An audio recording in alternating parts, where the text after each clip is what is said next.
were born between 4 and 6 weeks early because I was sick. Because I was sick from the beginning of the pregnancy to the end of the pregnancy. Had to be hospitalized, and they had to stay in the hospital.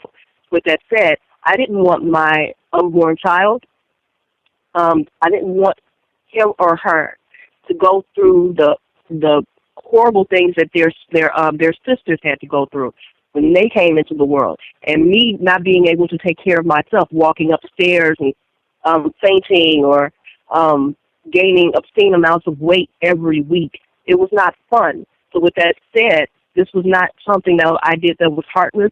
And no, Planned Parenthood was not on my mind when I made the decision. Nobody else was on my mind when I made the decision other than my health and making sure that I was here for my children. So with that said, there are a lot of women who were in my position, whether their children were born or are deformed in utero, whether and these are there are women also who decide, you know what, I'm going to have an abortion. I don't like this man. I understand that, but that's not the vast majority of women. That is not the vast majority of women walking into a clinic that performs an abortion. I don't care if it's I didn't say it was. I just said that there were women who actually decide to have an abortion because they don't like the man. I understand your position. Understand, my sister was a preemie. My youngest niece from my sister was an extreme preemie. And both of them are obviously very healthy. And I have friends right now. One of them had a very difficult pregnancy. She had bed rest, and her daughter, part of her intestines she was born with part of her intestines outside of her body. So with the first month of this kid's life, they had to do a couple of surgeries to put it back in. I also have a friend who they found out while in utero that their daughter was going to have Down syndrome and also a heart condition where it was going to require surgery to repair the heart condition. But they tried so hard to have a kid. So this child was a blessing to them. Look, I understand that people have I'm not taking anybody's blessings away or saying that nobody deserves any blessings or anything like that. What I'm saying is that this is an individual choice. It has nothing to do with you. When it comes to your I didn't know who you were when I had my abortion. You didn't know me. So there was no way in the world that you could actually come into my life and tell me you shouldn't have this abortion. Okay. I don't know you. Hello. When it comes to the life of the mother, the health of the mother, severe health, life, especially if that mother has other children. Yes, there are times when an abortion is probably appropriate to save the life of a mother. And I will even go so far as to say in cases of incest, I'm still up in the air on the rape thing because it's really not the baby's fault. But incest and life and health. Okay, I'll get on that in a second. Go ahead. Life and health of the mother. I fully understand that. Other than that, we're looking at an epidemic of people utilizing this type of birth control as birth control. And the damaging part about it is a lot of women, once they go through with it, they also, we don't hear a lot about this, but there are studies that are coming out constantly about this story, because we know about the postpartum depression type of thing, and we're finding out that women are actually a lot of women are experiencing this after abortion. They're not being told about this kind of thing. Now, I fully understand if you are going through... when your hormones actually dictate whether you're going to have postpartum depression or not. But you know what? You don't have postpartum depression when you're not pregnant. Post-abortion. When you haven't been it's pregnant. Not just post-birth. They're having it post-abortion. They're not being told about those risks, period. Actually, they're not being told about the psychological damage. They don't just take you into a room and perform the abortion. They give you all of your choices and all of the decisions. They give you a pamphlet. They even sit there and talk to you about what you're in for. Yes, but I can tell you, they're just like these doctors over here that were video recorded. They're encouraging them to go into that operating room to end the child's life. That has also been documented. You've actually been present during the time where that's actually happened. You've been in an abortion clinic. I have been a part of. And you've actually seen them cattle these women into these rooms without giving them information on what they're in for. It's called my ex-wife. I have. I've experienced. Okay, it's called my ex-wife. Oh, okay. I've experienced it. I know what goes on in there. I do. Okay, so you know what goes on everywhere then. Look, if it's happening in one place, it's happening in other places. Don't tell. It's not. It's okay, not limited. Look. Okay. Yeah. Okay. So much for a liberal calling in and and just being wow, this is crazy. Yes, it is, and we need to stop it. We need to stop it. We need to stop the mass murder of black Americans. Period. We need to stop it. Okay, you know what? Then all of the white women and all of the Hispanic women, and I know you mentioned Asian. I wasn't even mentioning Asian people earlier, but all the Hispanic women and white women and black women need to get together and stop having abortions in that case, not just black women. Well, look, because if we all stop having black women... I am not going to argue with that. If somebody could say that we need to cut down on the number of abortions that we're having on an annual basis, I'm all for it. I don't care what your race is, but I am just sick and tired. Why do you make it seem as though having an abortion is fun? I'm tired of the hypocrisy. It is painful. I'm tired of the hypocrisy. On one end, you've got the liberals talking about, well, there's a sanctity of life, so we can't kill somebody even though they measure up to the point of deserving capital punishment.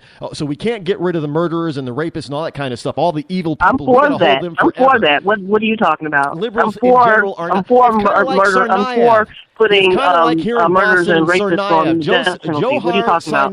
Tsarnaev, when the liberals are out there trying to save this kid's life, he did something horrible, he admitted it, and he should pay for it. But at the same time, when you talk about the sanctity of life on the other end of the scale, and saying, well, life begins here, you get people like Hillary Clinton saying, oh, no.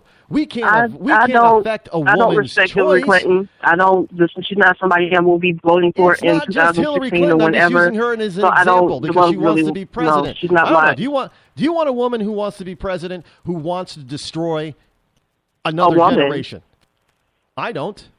You might as well just go to war. Did you just ask me, wait, hold on, you're not listening. Did you just ask me if I want a woman that's going to destroy the nation? No, I said, do you want to have a woman as president who is willing to destroy another generation?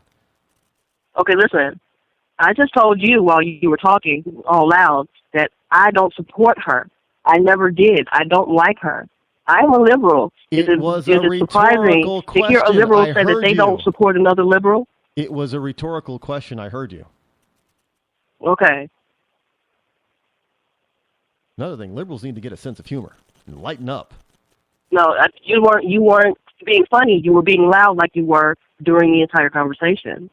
Yeah, because it's my show, so I get to be loud. Okay.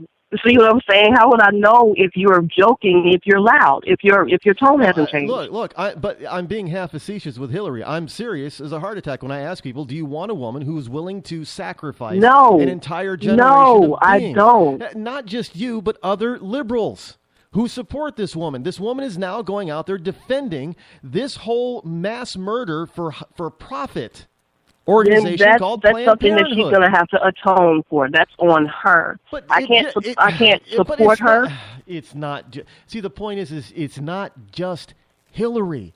This is the left, period. Maybe not you in particular, but it is the general consensus of the left elitists who think that this is okay. And they do it because Margaret Sanger was dead on in their eyes when she said that this is what we need to do in order to control populations, eugenics. They believe in this population control crap. And they also believe that there is a superior race and that blacks are not it. Plain and simple. I mean, everybody on the left wants to run around and say, a bunch of Republicans, all the Republicans are the racist, bigoted homophobes that need to be, taken out or something. When you have a bunch of liberals running around talking about, well, this is a woman's choice to have an abortion, actually to kill and murder their child.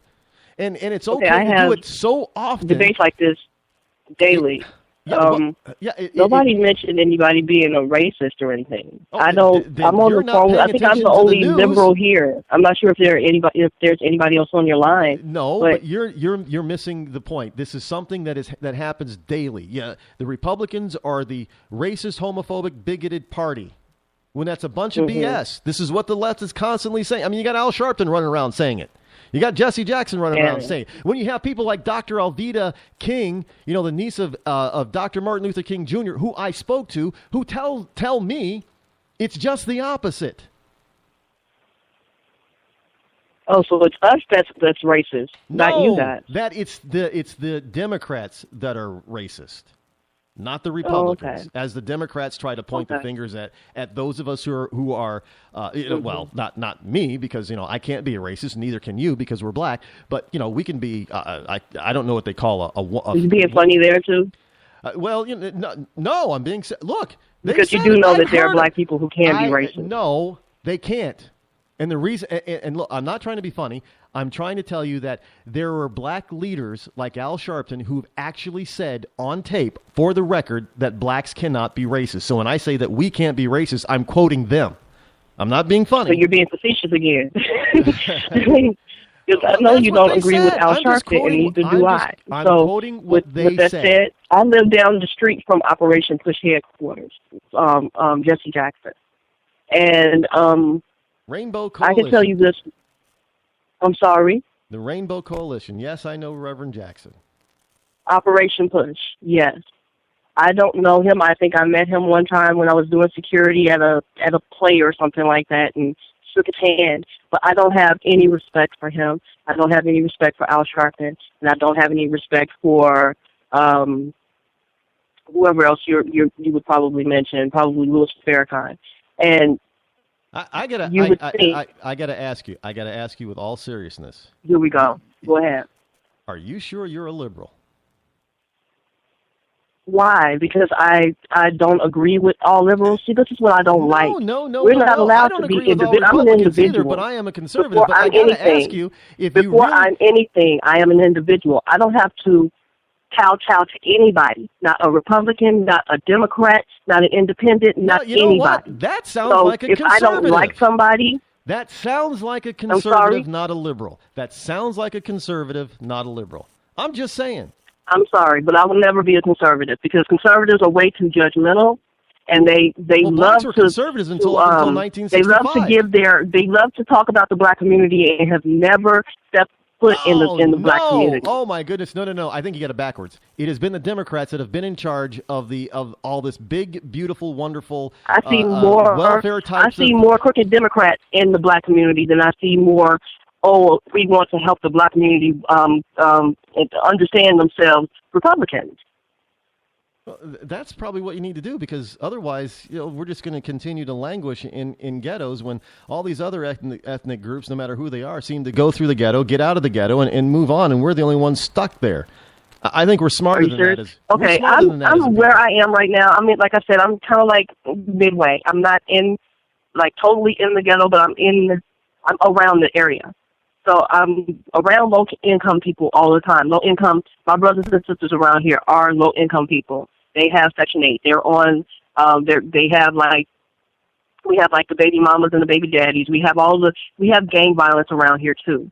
So with that said, a lot of the people who are in this neighborhood or around in the surrounding neighborhoods, they don't choose to be there. They're suffering from some kind of generational curse where their parents and their parents have not come up to that point, and they didn't teach them anything because they didn't know any better. Wonderful caller, but I do have to run because it is the end of the show. But you know what? Feel free to call in again anytime. Call in tomorrow. We're going to continue our conversation. Until then, maybe. Thank you. I'm Rod Eccles. This has been the Rod Eccles Show. Have a wonderful night. I'm out.